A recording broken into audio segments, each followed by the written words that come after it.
Da natureza. Olá, boa tarde a todos, obrigado pelo convite. Eu vou fazer uma coisa que eu nunca fiz, mas eu achei muito bacana, né?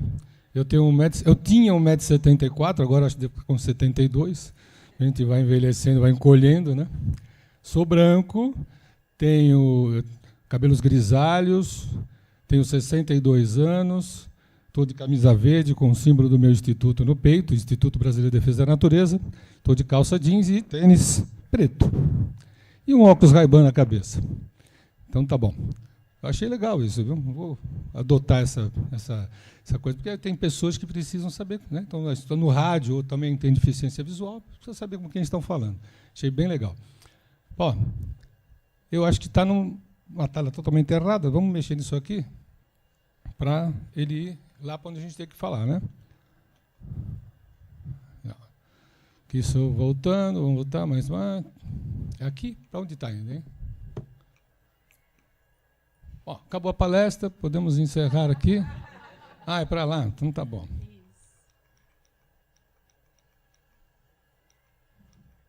Ó, tá aqui. Eu vou falar um pouquinho do E do ESG, né? O nosso Instituto Brasileiro de Defesa da Natureza, eu fundei em 1991.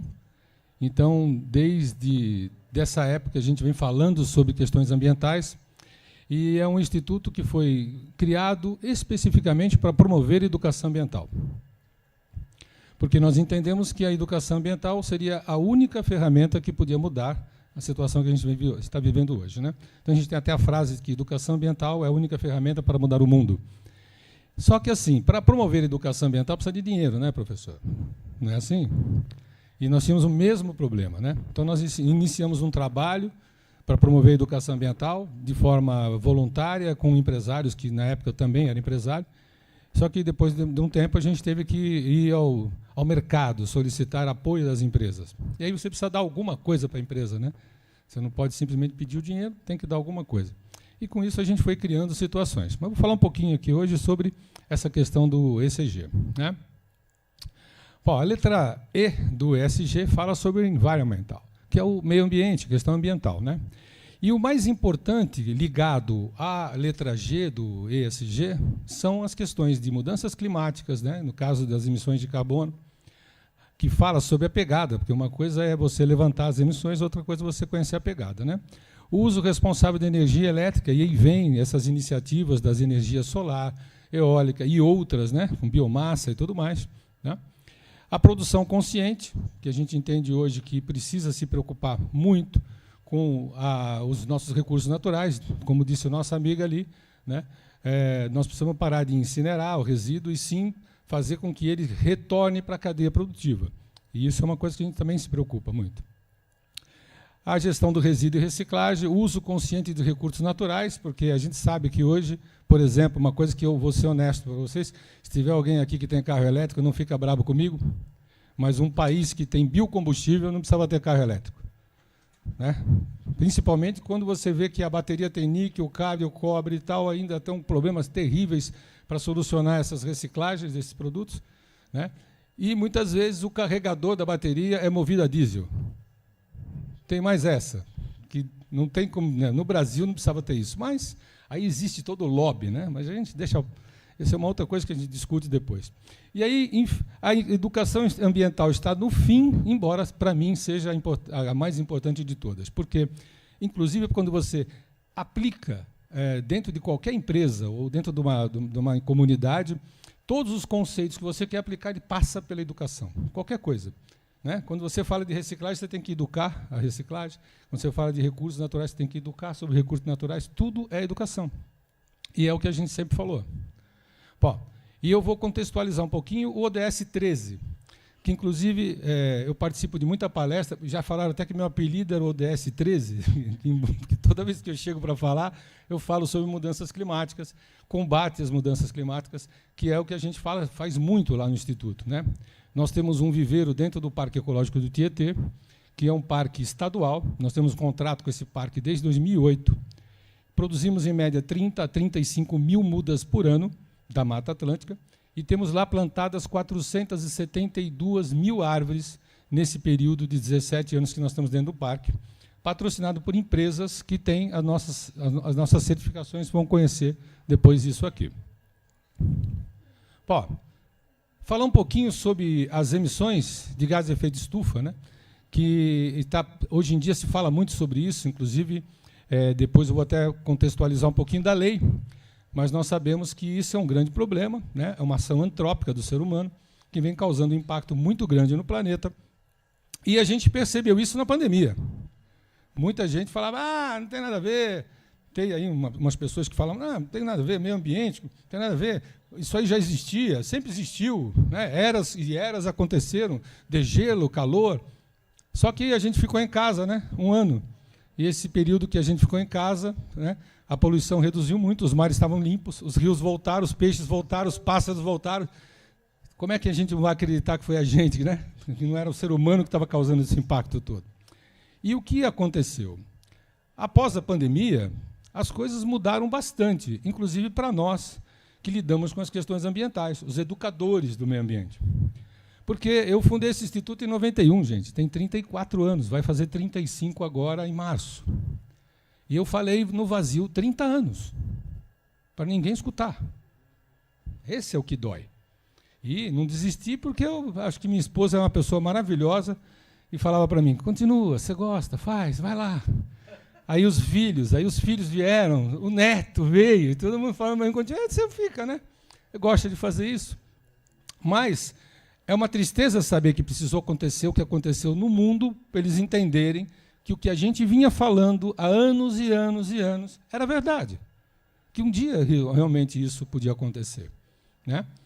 Então, a gente está falando hoje sobre o impacto climático, né, das operações, e é importante, hoje, as empresas, todas as empresas, inclusive as instituições, comunidades, eu acho que todo mundo devia fazer isso em casa, inclusive, descobrir qual que é o seu impacto ambiental quanto às questões das mudanças climáticas, usando como regra os escopos 1, 2 e 3. Aqui a gente fala do GHG Protocol, que é o sistema de registro público de emissões da ONU, que, na realidade, hoje está sob os auspícios da Fundação Getúlio Vargas.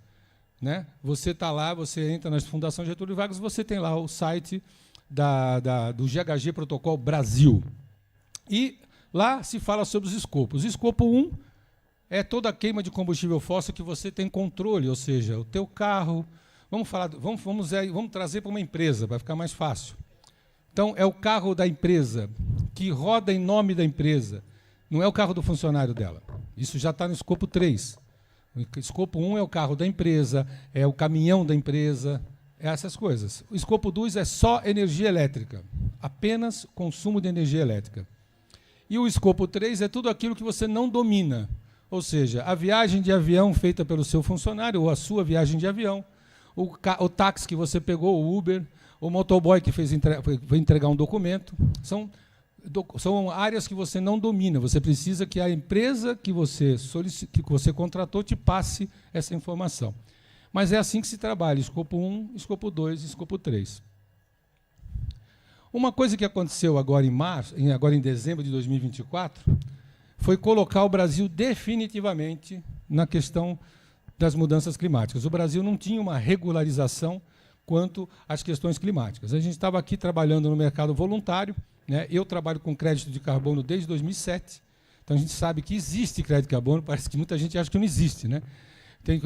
Eu nunca vi, eu já escutei isso várias vezes, eu nunca vi alguém ganhar dinheiro com crédito de carbono. Dá para ganhar dinheiro com crédito de carbono? Sim, dá.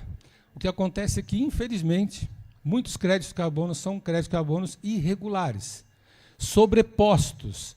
O que é um crédito de carbono sobreposto? O cara faz o crédito de carbono numa área e depois ele faz o crédito de carbono de novo na mesma área. Crédito sobreposto. Por isso que há necessidade de ter certificadoras ambientais de terceira parte para acreditar esse crédito. Mas, infelizmente, aqui no Brasil, para estragar a nossa história, para variar, um cidadão conseguiu comprar milhões e milhões, ou nem comprou, milhões e milhões e milhões de hectares no Pará, e conseguiu fazer com que a Verra, que é a maior certificadora de carbono do mundo, auditasse e certificasse o crédito dele, e era sobreposto em cima de uma terra do próprio estado do Pará. E o Google comprou, O Microsoft comprou, o Banco Santander comprou, e todo mundo quebrou a cara. E isso, mais uma vez, manchou a imagem do brasileiro e do trabalho que a gente vem fazendo tantos anos, de tanta seriedade, porque sempre tem alguém para fazer uma coisinha para estragar o que a gente faz aqui. Bom, mas aí a gente teve uma novidade. Qual que é a novidade? A Lei 15.042, que regulamenta nosso mercado de carbono, né, ela está agora, a partir de 26, exigindo que todas as empresas que emitem acima de 10 mil toneladas a realizar inventários de carbono e publicar esses inventários no Sistema Brasileiro de Créditos e Emissões, no SBCE. Ah, como é que vai funcionar isso? Gente, nós que mexemos com inventários de carbono, nós fazemos no Instituto Inventários de Carbono, nós sabemos que empresas de logística, provavelmente todas, empresas de transporte rural também, quase todas, empresas de ônibus urbano, quase todas, vão emitir mais de 10 mil toneladas. Esse ano nós fizemos 28 inventários de carbono. Desses 28, 14 eram transportadoras. Transportadora com mais de 300 caminhões passa de 10, 12 mil toneladas, sem problema nenhum. Emissão de carbono por queima de combustível fóssil. Então, o governo sabe quem queima mais de 10 mil toneladas. E, a partir de 2026, vai ser exigido que essas empresas publiquem seus inventários na plataforma do governo. Em 2027, provavelmente, também vai ser uma exigência publicar os seus inventários na plataforma do governo. Ainda não existe sanção, tá?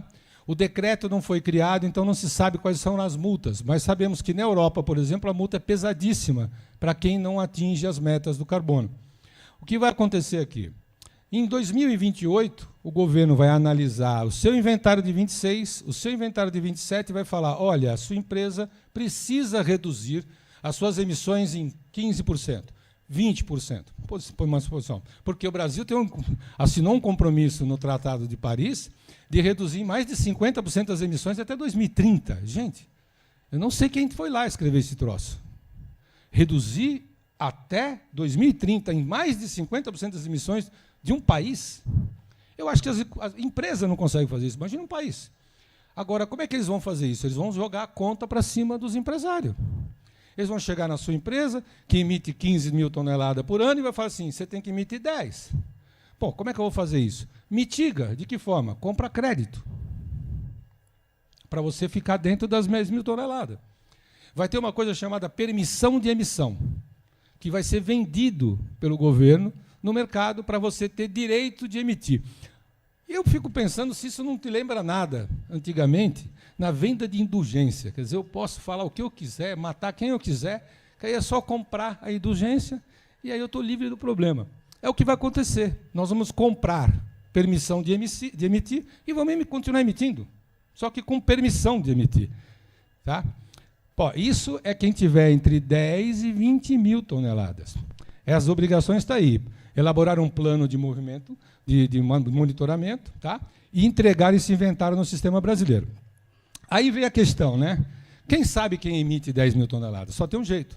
Vai ter que fazer os inventários de carbono a partir de 2026. Então, nós já estamos se preparando, porque isso vai ser um boom. Porque as empresas vão procurar isso que nem louco. Então, profissionais que são da área, se preparem, porque isso aqui vai ser um grande mercado ano que vem. Realizar inventários de carbono. Pô, aí nós temos um outro patamar. As empresas que emitem acima de 25 mil toneladas, que têm todas as obrigações das empresas de 10 mil toneladas, com uma relevante. Elas vão ter que também fazer conciliação periódica das suas emissões e vão ter que buscar, olha lá, cotas do mercado ou apresentar CRVs válidos como compensação. Aí eu pergunto, eu sou uma transportadora, eu tenho lá 1.200 caminhões, e a minha emissão é 60 mil toneladas ano. Eu estou falando um número que eu fiz o inventário do cara, eu sei. E aí eu teria que ficar em 25 mil. Né? Então eu tenho que buscar no mercado 35 mil toneladas de carbono. E cada tonelada de carbono hoje vale em torno de 7 a 10 dólares, dependendo do tipo do crédito de carbono.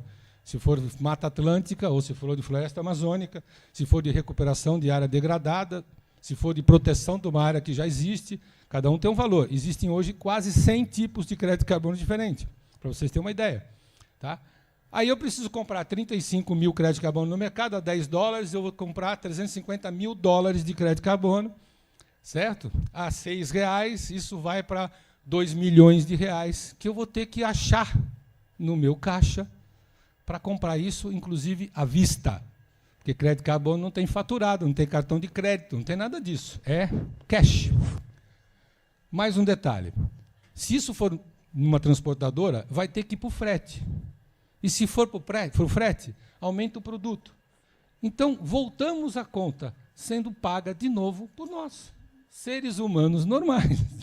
A conta sempre vem para o consumidor final. Sempre, de qualquer forma. A transportadora não vai ter como fazer isso, ela não vai ter o fluxo de caixa guardado lá para pagar 2 milhões no crédito de carbono, ela vai jogar isso no frete. E jogando no frete, o produto que ela transportou ficou mais caro. E aí, com certeza, a empresa que comprou vai vender mais caro e nós vamos lá pagar a conta. Ou seja, tudo que é feito acaba tendo reflexo para a população. Sempre é a gente que paga o pato. Isso, infelizmente, né? Mas é o que acontece. Então, isso aqui é uma coisa extremamente importante, gente, porque parece que não tem nada a ver com a gente, né? A gente parece que está fora dessa situação. Esse cara lá que se vire, que compre crédito, esses caras emitem mesmo bastante. Não tem nada a ver. Tudo passa por nós. No final, sempre nós vamos pagar a conta. Aí eu vou falar um pouquinho sobre a pegada de carbono. No caso desse evento aqui, eu falei com a Sandra e a gente fez questão de patrocinar a pegada de carbono desse evento, né? Onde nós vamos plantar árvores. Obrigado. Nós vamos plantar árvores, inclusive, no Parque do Mangue, que nós já doamos mais de 500 árvores no Parque do Mangue. Nós fizemos uma doação ano passado de 200 e tantas, mas esse ano aqui mais umas 200. E agora, o que vai gerar de emissões de carbono deste evento, que é bem baixo, eu tenho certeza, nós vamos também fazer a doação das árvores no Parque do Mangue, né? E aí, depois o Fábio comunica que dia que vai acontecer isso. Quem quiser comparecer, participar do plantio, vai ser bem legal. Inclusive, ontem eu vim para cá, tive que voltar para São Paulo, porque tinha um plantio corporativo de uma empresa no Parque Ecológico Tietê, que nós administramos lá. Estamos com 400 e tantas mil árvores plantadas. E aí eu estava comentando com a Sandra, eu falei, o cara falou que ia com 40 pessoas, com 2 vans, e chegou com ônibus. E aí o pessoal do parque não queria deixar, porque não estava com nome na portaria. Aí eu tive que voltar daqui de Santos para São Paulo só para resolver o BO. Mas isso aqui é interessante. A neutralização de carbono é um processo onde você levanta as emissões de gases de efeito de estufa de um evento. Esse evento aqui, o que nós vamos fazer? Consumo de energia elétrica, que seria escopo 2, queima de combustível fóssil, que a Sandra depois vai levantar com quem veio para cá. Por exemplo, eu uso etanol no meu carro, não uso gasolina. É ruim, infelizmente, mas aí é uma opção nossa. Eu e meus filhos, a gente optou por etanol. De vez em quando tem que parar o carro para limpar os bicos, porque, amigo, brincadeira, tem mais água no nosso etanol do que etanol na nossa gasolina. É complicado, né? Mas tudo bem. Mas, assim, vai ter que fazer esse cálculo de quem veio para cá, de onde veio, né? E o consumo de energia elétrica desse período que nós estamos aqui, tá? E a organização do evento, no caso, né, a Sandra que veio fazer essa organização.